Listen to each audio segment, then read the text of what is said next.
Welcome back to the Sens Spotlight podcast, brought to you by the Sick Podcast Network. And before we get started, bet the beauties with Betway and scan the QR code on the screen or click on the link in the details section to create an account and download the app.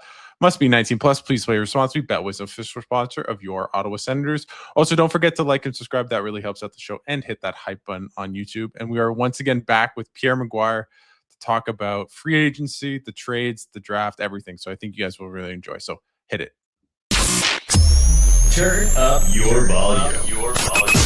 Because you're about to listen to the Sick Podcast. Sens Spotlight. Here's Alfredson, bursts the speed, gets a shot, and we score! Daniel Alfredson ends the game in overtime and sends the Ottawa Senators to the Stanley Cup Final for the first time in franchise history. The sickest Ottawa Senators podcast. It's gonna be sick. And we are once again joined by Pierre McGuire. Lots has happened since we last spoke. Just maybe your thoughts on the trades, the signing of Jordan Spence, and maybe the draft. I know there's a lot there, but where do you want to start? Well, I'm happy with Jordan. I mean, that's basically what we said the number would be, and we also said the term, pretty much. Mm-hmm. I mean, if you remember back when you asked me, and I told you, I said, I know McTavish really well, and I know he's a really honorable guy. And that's a good contract for the player. It's a good contract for the team, and he's a very useful player. So I'm glad they found a way to get that done. I'm not going to lie to you. I think Ottawa took a step back last week, Alex. There's no other way to say it. There is an arms race going on in the Atlantic Division, and Ottawa hasn't kept up with that. It's not their fault. They're in a different phase of their development. Detroit hasn't kept up with it either.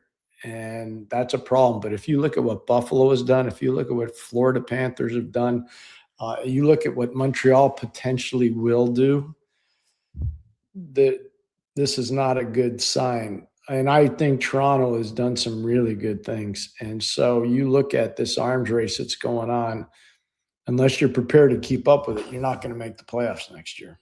What do you make of maybe the trades? And let's start kind of in chronological order. Sure.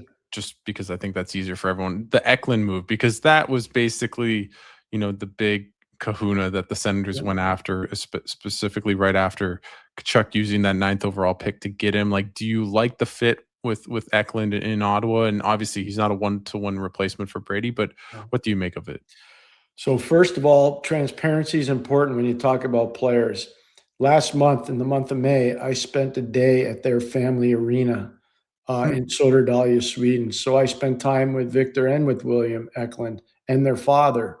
And they're a fantastic hockey family. The brother obviously is part of the Islanders organization. William's now part of Ottawa. Their dad was a very good player for Djurgården back in the day. They own this arena that's got 2 3-on-3 ice surfaces in it. And I spent almost a whole day there with them. And I'm going back in September to actually do a TV show with the father. So I want to be transparent on that. I think it's a good fit. I think it is. He's going to get offense, and he's going to create a lot of energy, which is a good thing, not a bad thing. I also want to share this with you. When I was in Ottawa, that's the player we wanted to take in the draft at 10, and we thought we had him at 10. Unfortunately, somebody in San Jose wasn't exactly straightforward with our organization. Oh. And so they decided to take Eklund at 7. But we had an arrangement, or thought we had an arrangement, and that arrangement didn't come to fruition. But when I was there was serious interest in taking that player ahead of Tyler Boucher. And how do you feel about, the first thing that comes to mind, and obviously San Jose, they get the 2nd overall pick, they get the 9th overall pick now, they have a slew of young players, but it's like, why is San Jose trading him? Do you get a bit worried that San Jose was like, you know what, we'll trade him? Is it just because they needed a defenseman, which they ultimately got it with the 9th overall pick? And how effective do you think he can be in Ottawa? Well, he'll be effective. He'll be effective. You just have to manage the expectation numbers-wise. He was a young kid playing on a really bad team in San Jose for a long time. So his plus minus is disastrous. It looks awful. And, I can tell you he's a character kid, full on character. That's why I told you the story of being at his family's business and being with him and his brother and his dad. They're tremendous people. They're great hockey people, and they're really good human beings. He's coachable. He'll play with energy. He's not going to give you the points Brady did, but he's going to get points. I can say, I think in a perfect year for him, he's 20 to 25 goals. He's 20 to 25 assists. He's about 100 to 125 minutes in penalties, and he's a plus player. That's a good player in the league. That's if everything goes according to plan, that's a good player. Yeah. That's what I think he can be. I think if he can score at a bit of a higher level, like I think he had 15 goals last year, 17 the year prior. Like if he can start being like a 20, 25 goal scorer, he's likely going to get 40 to 50 assists a season. Like he's only 23. Like he's still super young. He was a top 10 pick, as you know, for a reason, because he's uber talented. And I think I'm just curious in terms of who he'll play with in Ottawa, because you can make an argument that Dylan Cousins needs him more than Tim Stützle does, because I think Dylan Cousins isn't nearly as much of a playmaker. He's more of a play finisher. Yeah. And I think Stützle needs more of a goal scorer beside him rather than another playmaker. But it's the one thing I would say is Steve Staios said, on this team, we feel we don't have enough playmakers. We have a lot of shooters. Do you feel like that's a fair assessment from Steve? Yeah, no, I do. I have no problem with that. I think this kid will come in and play well. I do. I really think he'll provide what the team's looking for. He's not going to be Brady. Don't even try to go there. Just physically, he's not Brady. I'm just telling you. I said, I spent completely different type of player. Yeah, they're just totally different. So that's fine. Brady wanted to move. I've always said this. You either want to be part of the solution or you're part of the problem. Brady did not want to be part of the solution, so he's gone. So move on. He's done. He's done. Yeah. And so you do the best you can. The same thing's going to happen. I'll tell you right now, it's the same thing's going to happen in Columbus with Zach Werenski. Same thing's going to happen in Detroit with Dylan Larkin. This is what goes on. And, it just happened with Quinn Hughes, and people don't want to talk about it. Yeah. But the same thing happened this is the new NHL. So you're going to have to get used to it depending on the market that you're in. Some markets players want to go to more than others. I personally think Ottawa's in a situation where they have to really, really draft, develop, cultivate, and win. So if you do that, you're going to be able to keep players. But if you don't do that, every 3 to 5 years, you're going to be going on that treadmill again of starting over. And that's a hard way to make a living. Do you feel like, from my perspective, the thing that really disappointed me from draft day was I love the Jordan Spence deal. I think we both felt very good about that move together. Mm-hmm. I think the money's fair for both sides. It's the right term. It's like chef's kiss. Like I have no complaints, right? Mm-hmm. But you make the Eklund deal. You say we're in a win now move. Like we're not taking a step back. And then you see guys like McTavish and Dorofeyev and other guys get traded Peterka for basically a late first and another first, which the Sens could have matched that offer. And you say, okay, now you bring in Burakovsky, and it's like, why did you trade the 9th overall pick for Eklund if you're not going to trade? Like if you're about winning now, why don't you make a version of that kind of move? And maybe we'll see it in the next day or a couple days. But to me, I don't know if you feel the same way. It's like, okay, take a couple steps back, take the pick at 9, get a Verhoff, make yourself, your future better for 2-3 years from now when you want to start competing for, going deeper in the playoffs. Like, because I don't think you're going to make up Brady. And if you're trying to do that, William Eklund is not as a whole going to do that. And you already needed another winger. So I just don't understand where the pathway is for this team. I don't think they're going to be a bad team, but they're going to be in the mushy middle. And I hate that. That's the worst place I want a team to be in, is pick a lane. Either you take a step back and say, we'll get the 9th overall pick, bring in some from young players, and maybe, take a step back. Now, next year, get another pick in. But now you're like good, but not too good. And you didn't make your team much better. And I just don't understand what Staios is doing in that sense. Yeah, I mean, and there are people around him too. It's not just Steve. Steve's got to, deal with ownership. He's got to deal with, his assistant GM. He's got to deal with his head of pro scouting. He's got to deal with his head of amateur scouting. I'm sure the scouts weren't the amateur guys, they'll never say it, but I'm sure they weren't very happy that they didn't get the pick at 9. I'm sure they're not very happy about that. And also, to be totally fair, San Jose stole the draft. San Jose dominated the draft. They deserve a lot of credit. They dominated. They played their hand properly. They got the right players for their situation. And so they move on. Ottawa's going to have to start to do some more if they're going to be a relevant factor to be in the playoffs next year. It's not hard to see. No. It's not hard to see at all. And it's not negative about the team. Like, I love that team. But the reality is they just lost a really good player. And you can say, well, they got assets for him. They didn't get enough assets for him. No. I like the trade itself in terms of like the fact that they were hamstrung because you only want to go to Florida. Like, they got the 9th overall pick in a good year. This is where we're going to have an issue. Go for it. I know Steve Staios worked hard to try to make the deal. I'd have told Brady, really? Sorry. We own you. We signed you. We signed you in good faith. You're staying here. If you don't want to play, that's fine. You can sit out. But we're not capitulating. Because once you see that, maybe that's where I'm more old school. Mm-hmm. But once you go down the road Ottawa went down, who's the next Brady? I'm telling you, I would never have allowed it. And I was pretty heavily involved in the signing of Brady. And I'll just tell you right now, some of the lines that were available and used, the negotiation was never done in public. It was done behind closed doors and was done, I thought, very professionally by everybody. There were times when it got dicey, but Brady was an important part of what the group was trying to do.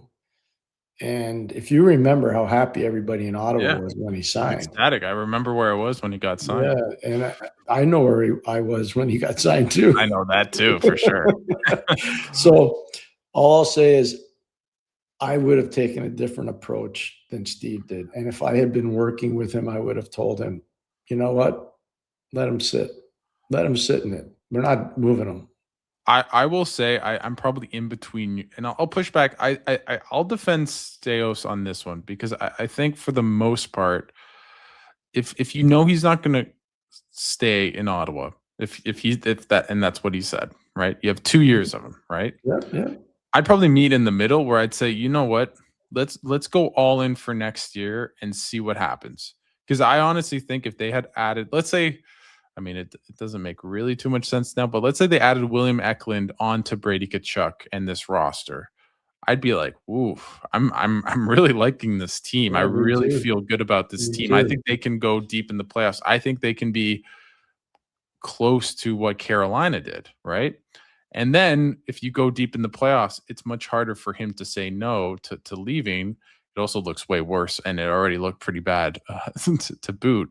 But so for me, I would have waited a year, gone all in, and said, I'm going to throw 2 first-round picks and get Dorofeyev or whoever and try to win next year. And then if he still doesn't want to sign, then that's your, with 1 year left, you deal him. But if you're Staios, the worry is if you wait that extra year and he says, I'm only going to Florida, Florida's really going to lowball you because they're like, well, just wait a year and get him. And then you don't get much. And then here's what I'm going to tell you where you're wrong. A player's career is like a jet plane that takes off when the seat's empty. The airline never gets the money. Every game you miss as an NHL player, you never get that money back. Ever. So you want to play hardball? I'll play hardball with you. You're going to sit and you're going to miss paychecks. And you explain that to your wife, and you explain that to your father, and you explain that to your agent. Go do it, because that's how we're going to play. You want to put us in a tough spot? I'll put you in a tougher spot. Do you think him and maybe some of the other guys like a Larkin, potentially Werenski, would be willing not like what does it say about a guy that is like quiet quitting? Because I've been thinking about that. We saw that with Dubois a couple years ago before he went to Winnipeg. Remember that famous shift, right? Like it really stains a player. At the same time, unless the player says, "I'm literally not playing for you," and then you're in that situation what you're saying where you're not picking up a paycheck because you're refusing to play. But I doubt he'd do that. So then I don't know. I need to ask you, because you're in the dressing room and I'm not. I know all the guys in that dressing room, and I find them to be very good people. There are a lot of good people. I find them, and I look at Sanderson and Clevener, guys, Pinto, guys I got really close to, Batherson really close to, Timmy really close to, like Shabbat. I know those guys really well, all of them. And I've known Giroux since he was drafted. So I'm not like I can go down. I'm just thinking in my mind. Yeah. How bad was the relationship between Brady and his teammates? Because this is what this is sounding like to me. It seems pretty bad. I will say, like, again, you know, I'm of the modern generation. The fact that, you know, people, I thought initially when I saw nobody but Jake Sanderson say anything about Brady Tkachuk's departure, that was a red flag to me. There's reporting from Renaud Lavoie, from Elliot Friedman about how the team didn't like him. All I know is that the team didn't like all the circus that came from him. I feel very certain about saying that.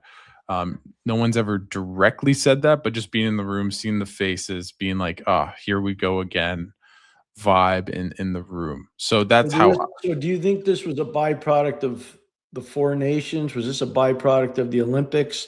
Because I'm just going to tell you my concern as somebody that really loves the game in the league. You got Dylan Larkin, who's a U.S. Olympian and a gold medal winner. You got Zach Werenski, who's a U.S. Olympian and a gold medal winner. You got Brady Tkachuk, who's a U.S. Olympian and a gold medal winner, and they all want to move the same year. Oh, it's definitely the Olympics. Like, what happened there? I don't know what – I worked the Olympics. I wasn't there, but I worked it. So you tell me, like I was pretty plugged in with it, both on the men's and the women's side. So you tell me what the heck happened there. Honestly, I think the league needs to look at this. So I'm not kidding around. Like, no. There's something that's not right here. So I'm a big basketball fan. Okay. And the thing is that the dream team of 2008, the famous thing was LeBron, Wade, and Bosch kind of concocted. Yeah, right. And they concocted themselves to go to Miami. I think the problem is that, like, in essence, you can't really stop tampering when it's like you are playing for each other. Like, there's no way of outline. Is it unfair to a lot of teams? Like I saw Friedman talking about owners trying to get rid of no movement clauses. I don't know how that's going to work, but you'll be able to. It's an issue. Just don't give them.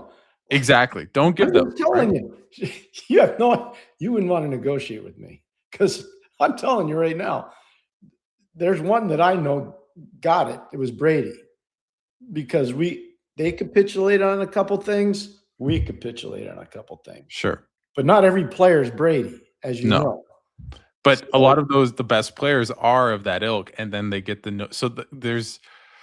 I don't think there's a clear way to do this. I will just say that I think about Brady leaving and potentially Larkin and Werenski is like how NBA fans don't really love Kevin Durant, because it's like he just joined the Warriors. It's like, okay, cool, you won, but like it's not the same as like if McDavid won in Edmonton, that is 12 times more Brady Tkachuk winning a cup in Florida. Like it just is. Like it just, obviously he's a way better player, but my point being is like that is you climb the mountain and you reach Mount Everest and you are a god for the rest of your life. And if Brady wins in Florida, people will clap and smile and there'll be a parade and it'll be 15 minutes of fun. Like and that's the decision he made, and that's he wanted what he wanted, and that's fair. But I just don't think these guys understand that like their legacy and how people view them is just going to be very much tarnished. And if you're just going to Vegas or Florida where there's not that many fans, it's like cool. Like it's like Mitch Marner, and the Marner thing is a whole other thing, a kettle of everything. But my point being is that I think this is going to become more and more the place for players as they make more money. They feel less, okay, I don't need the money as much because if I get 10 million versus 12 million, I'm still, a multi-millionaire. So I want now that you bring that up, there was a rumor started last week that Jason Robertson might be going to Ottawa. Okay. So I did the calculation, and if you don't believe me, you can do it. He wanted $14 million a year. Do you know how much that is in Canadian dollars? 21? 19. Oh my God. You think that the owner of the Ottawa Senators is going to pay $19 million to one player? Not happening. I think he would have for Brady, but yes. No, he would not have done that for Brady. No, the numbers don't work. Brent, Alex, trust me when I tell you. I believe the math. It's not the math. I'm just saying I think Michael Andlauer would have blank checked mostly it to Brady if he said, I want to sign a 5-year deal in Ottawa. That's my belief. But at $14 million, I don't think so. I don't know. This you is let all me know the first $14 million a year player they get in Ottawa. Let me know. I'll come right on the show. It will be either Jake Sanderson or Tim Stutz's extension. I will tell you that. It will maybe, as we get to extension season, what do you think Drake Batherson's going to get? Because I think he's asking for 10. So 8. He's probably going to get 8. Okay. Probably going to get 8. I had an owner the other day very nicely say to me, Pierre, the cap keeps going up. Can you explain where the money's coming from? And I said, no, sir, I cannot. He goes, I can tell you right now, we are not spending to the cap. And that's an owner of a team in the United States of America. And I'm just telling you, I don't know where all this money has appeared for the league, to the cap to keep going up. But I think part of what's going on here is the owners know they have escrow. Yeah. The owners know they have escrow. So while you may say you're getting $10 million a year, you're not getting $10 million. No. And that's not being talked about. No. And it's by either side. I mean, I've told this before in the show. Like, I asked Bettman, I'm not kidding. He was in Ottawa during the playoffs, and I said, explain to me how basically how the Sens compete as a small market team.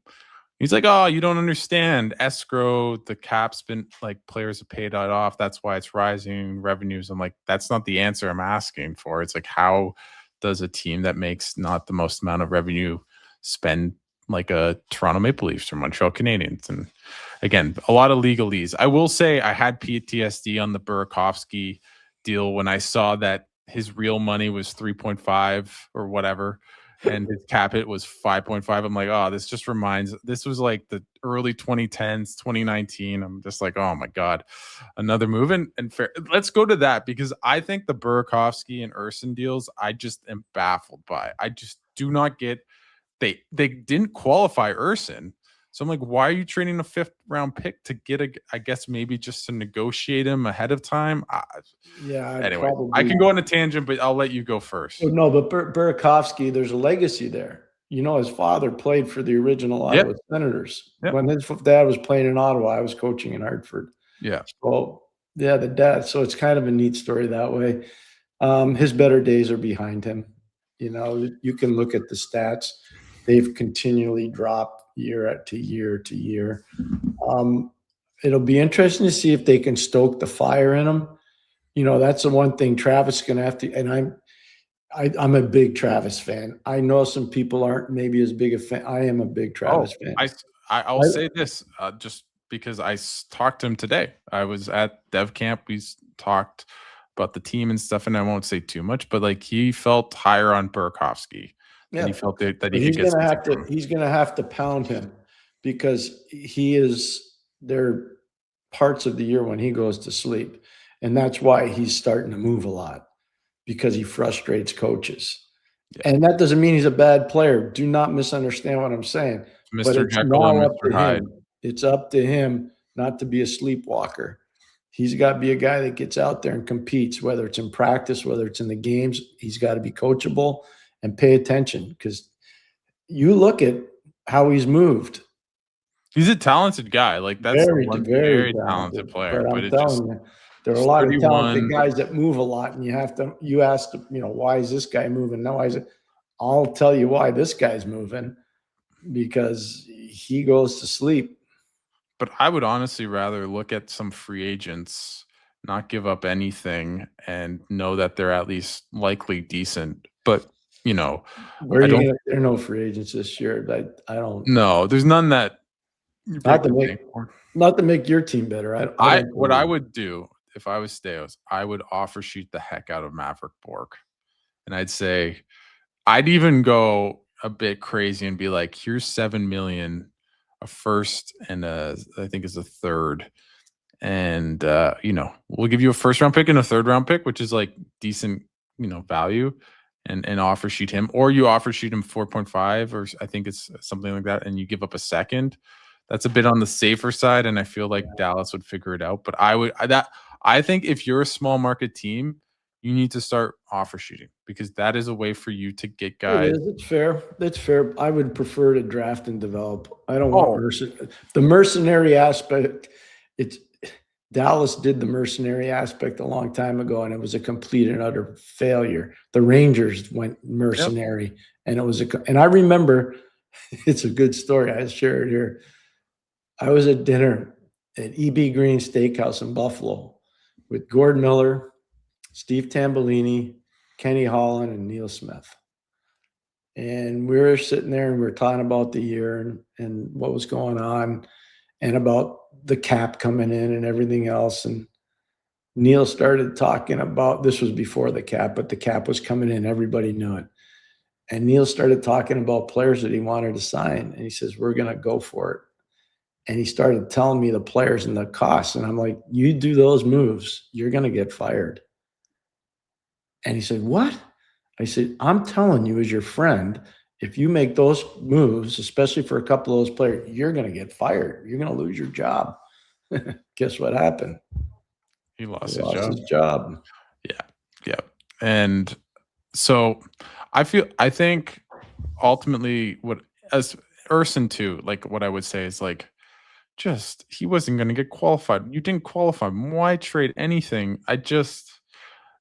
Even if you like him, like Steos talked about how, he's not a goalie expert, essentially, I'm paraphrasing, and that, I trust Peters and Schwak, who worked with him, their new goalie consultant worked with him for Team Sweden.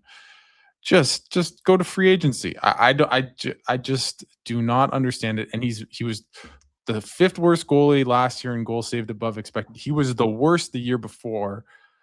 Goaltending's voodoo. I understand.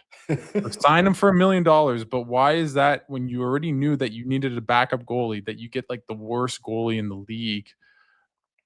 I guess he's 26 and maybe there's upside. He had one good year, but I just do not understand it. They were linked to Connor Ingram. I'd rather pay on Connor Ingram $2 or $3 million. I think what you understand this, not a knock on Connor, but there are issues too. Sure, yeah. I mean, he was good in Edmonton last year, but I know. I mean, there are issues, and you can't, like, as much as it pains me to say it, you can't take that chance. You're dealing with. I'd kind of always said Stuart Skinner, because he's like kind of good enough to be the 1A, 1B. Yeah. I don't think he's a perfect goalie by no means. There's a reason why Edmonton traded him, but he also was great in the playoffs at times with Edmonton when they were, let's just say, not a great defensive team. So put him in Ottawa's system. I think there's a world where he could be okay. But those two moves I just do not understand. I don't think it's the fit or a solution. I hope I'm wrong. Goaltending's weird.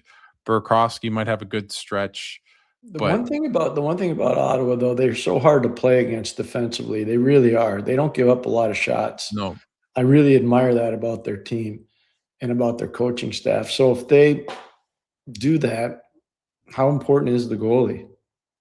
I mean, if you hold a team in the NHL, if you hold a team to 22 shots or less, chances are the other team's not getting to 3 goals, and everything is a race to 3 in the NHL. And I don't think, like, speaking to Green, and like I've written it and asked him questions about it, but like their process, like they defended so well last year. and their goaltending was so bad until Allmark kind of resurrected himself after his mental health leave. And then they just went on a crazy winning streak. And Allmark during the playoffs, he was spectacular. But in the season, he was just good. He wasn't great. And they won almost every game because they just needed good goaltending. It's not like Brady Tkachuk was, a defensive ace holding this team back. So that wasn't his thing. No, That's right? okay. So the structure should stay the same. I'm excited about Yak. I just still feel like he's going to bring offense. He's going to give up a ton defensively too, but I still think he could be a bit of a game changer for this team in terms of just like if you have him, Spence, Shabbat, Sanderson creating offense from the back end, like that could maybe supplement a little bit of Tkachuk's, not all, but No, it could. I like that. That's a good way to look at it. I think that's fair. So two things. Let's go quickly to the draft. I know you're in that world a fair bit. Both players were reaches, although with high upside. So it's kind of like a swing for the fences move with Cover and then with Lagenberg Hone. What do you make? I know his agent very well, Matt Cater. Yeah, he was a bit of a reach. They're both I'll just tell you straight up. This was not what you would call a super high-end powerhouse draft. This is more like the 99 draft than it is the 2003 draft. The upper part of the draft was very good. The top 5 was excellent. From 5 to 10 was okay. From 10 back, you don't know. That's why I said San Jose won the draft. Where they got Ryan Lind, the defenseman out of Vancouver, I cannot believe that more teams did not have him higher up on the board. I'm just baffled by that. But to get Verhoff, to get, Ivar Stenberg, who I watched play a ton over in Sweden, and obviously to get Ryan Lind, those 2 of those 3 guys are going to be, well, let's put all 3 of those guys within the next 3 years will be on their roster. All right. Yeah. One of them will be on this year, Stenberg. Yeah.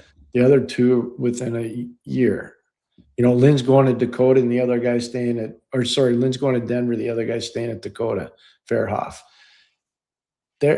San Jose is going to be a juggernaut. I know. They're going to be a juggernaut. And that's a rough neighborhood now because Anaheim's going to be real good too. San Jose is going to be good. I wouldn't want to be Laviolette going into LA. Really tough. Boy, oh boy. But Steve, I'm talking to you right now. Call Ken Holland every single day. He doesn't make good trades. Just talk to him every day. You got Spence, you got Fogle. Just call him every day. And Stan Bowman. But I will say, can you just say that I did not say those words? That was Pierre McGuire did not say it. Thank you. Yes. Thank you. I will say enjoyed the Kyle Davidson experience this last week. I just don't know what some teams are doing. And I will tell you this, Chicago, I don't understand what they were doing. I for the life of me do not understand that. And I will say, I'm giving Staios a lot of grief, and I think I'm correct. They're baffling decisions. They aren't. It's you give up a 5th round pick for a backup goalie who's going to make $1 or $2 million, and you're giving a 6th round pick to a guy that's on the decline, but it's a 1-year deal with it's not it's not franchise altering decisions. Do I think it's going to hold them back in terms of I just don't understand what they're doing in terms of their plan? Yeah, but it's not a fireable offense by no means what they've done. No. It just doesn't make sense with the Eklund deal, which I actually think was fair enough. I think Haltonen could be a player. I know both the prospects really well. I know Swoboda and Haltonen really well. Haltonen has got more offensive upside. Swoboda's more of a checker. Watched him play at BU a lot. My son played against him, so I saw him play a ton.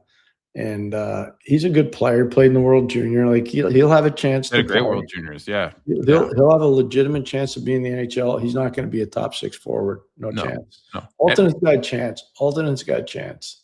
He's got a chance. I will say on the Cover guy, just watching him at Dev Camp, super elusive. You're going to stop talking about development camp, or I'm not coming on the air anymore.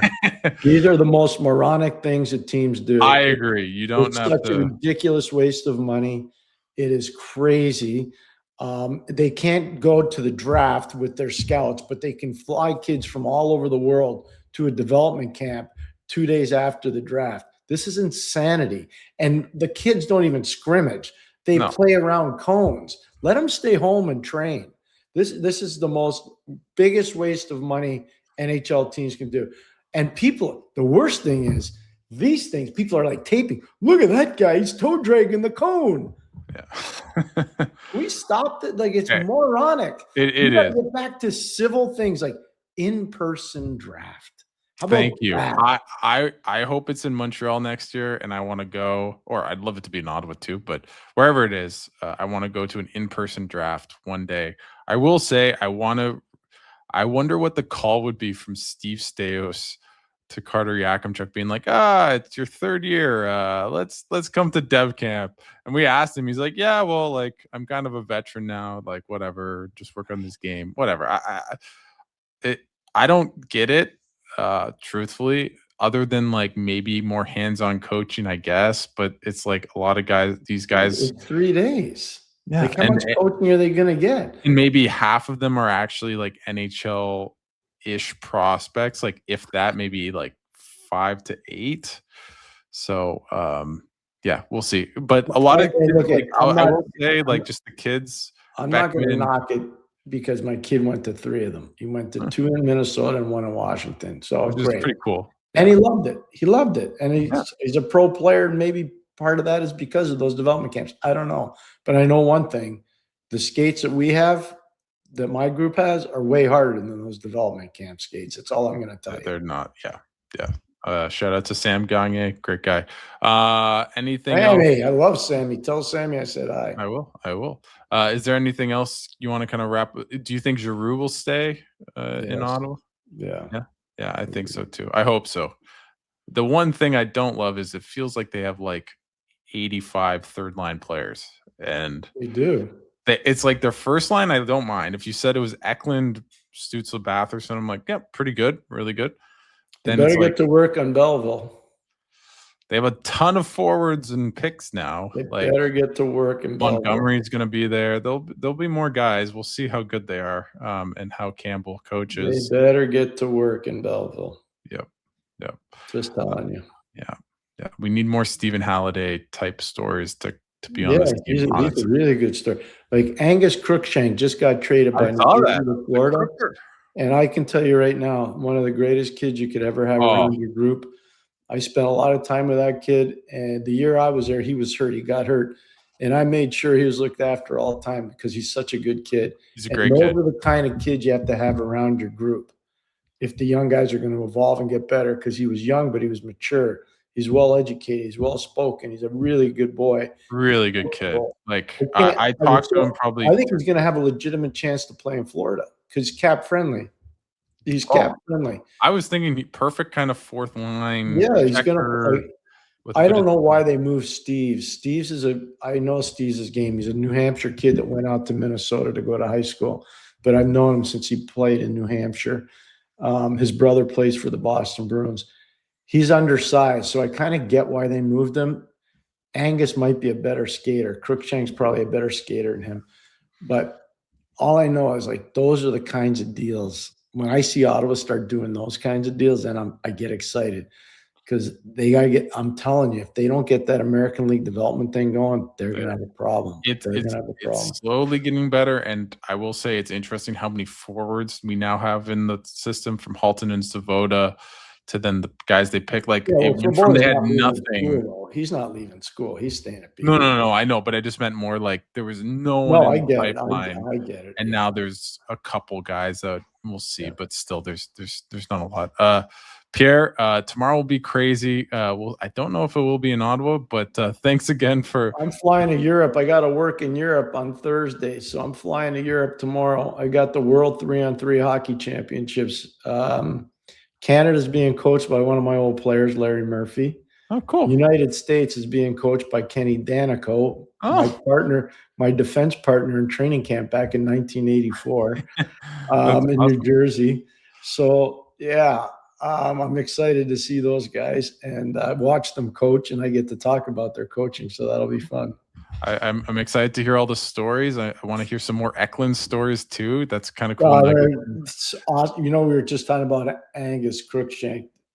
Eklund's got a lot of that in him. He's a really great kid. Really good kid. I can't believe he was at a Pitbull concert when he found out about the trade. That was amazing. I gotta let you go. It's my next show. Okay. There you go. Yeah, Thanks so much, guys. And that's a wrap. Hope you don't miss us too much until next time. Follow the Sick Podcast Sens Spotlight on YouTube, Instagram, Facebook, Google Play, and Apple Podcasts.